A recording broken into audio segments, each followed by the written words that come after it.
حزب اللہ شیطان الرجیم بسم اللہ الرحمن الرحیم.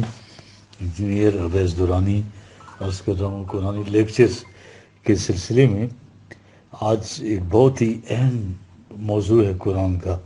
وہ یہ ہے کہ روز اول سے آخر تک جو ہے دین کے اصولوں میں نہ کوئی تضاد اور نہ کوئی فرق.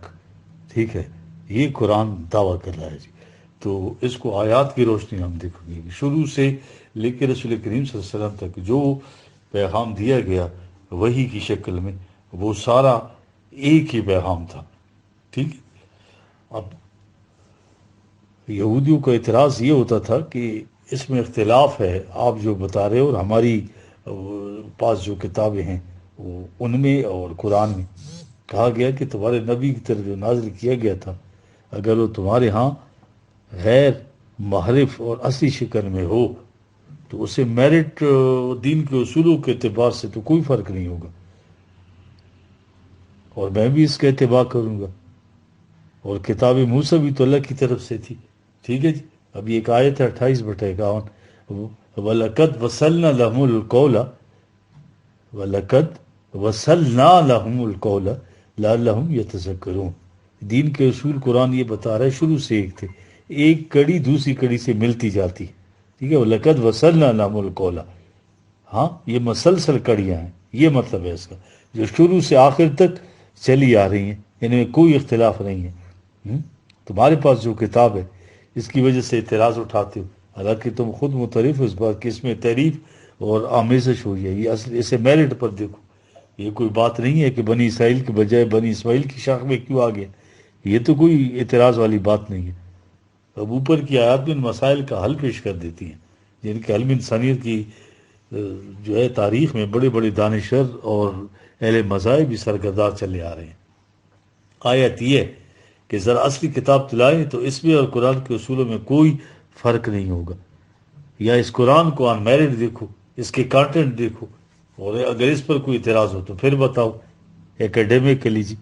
دیکھیں اف لم یستجیبوا لک 28/50.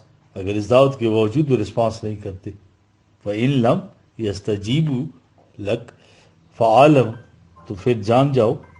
ٹھیک ہے جی. وہی آیت کہ جان لو کہ علم و بصیرت کی بجائے انما یتبعون آواءهم، یہ محض اپنے جذبات کی پیروی کر رہے ہیں.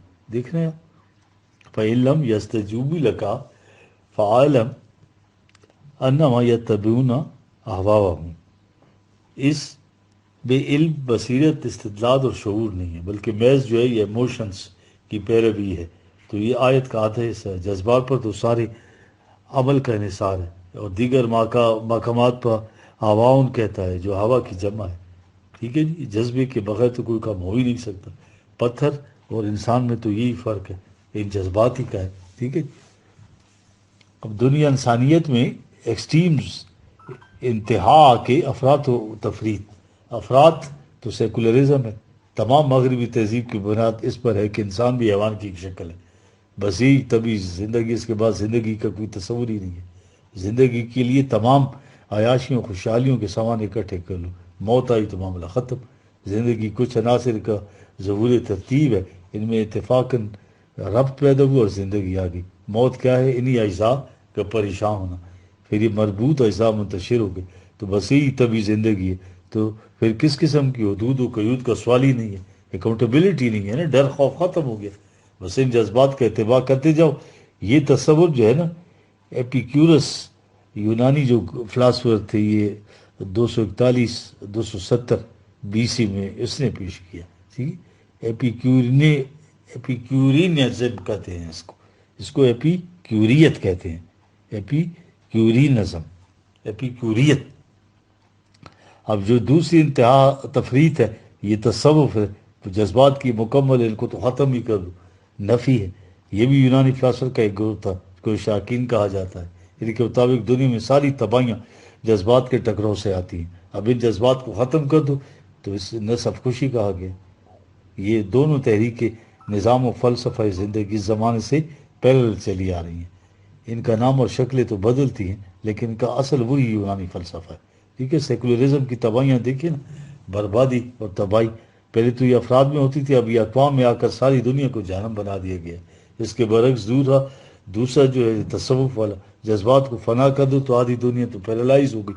بدھ مت اور جینیوں کے ہاں یہ بات انتہا کو پہنچ گئی، ہندوؤں کے ہاں ویدانت، عیسائیوں کے سینٹس میں یہ چیز آ گئی، یہودیوں کے ہیکل، اور ہمارے ہاں تصوف انتہائی چیز ترک آرزو ہے۔ یہاں یہ مقامات ہے وہ جہاں علا وجہ بصیرت ثابت ہوتا ہے کہ قرآن واقعی انسانی فکر کی تخلیق نہیں ہے۔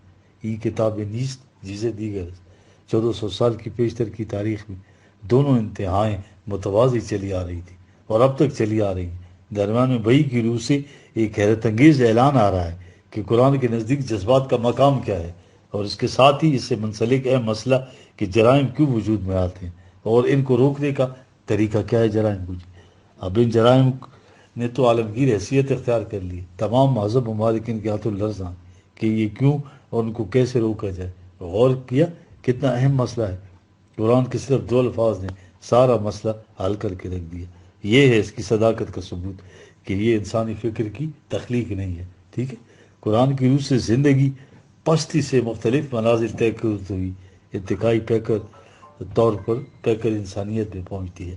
ٹھیک ہے، ایوولوشن کے ذریعے تحقیق کیا ہے کہ انسان میں 9/10 حصہ حیوان ہے اور 1/10 حصہ انسان، یعنی نفس انسانی ذات خود ہی انسانی جسم، چونکہ طبی قوانین کی روح سے اس شکل میں آیا، اس لیے یہ جسم جو ہے نا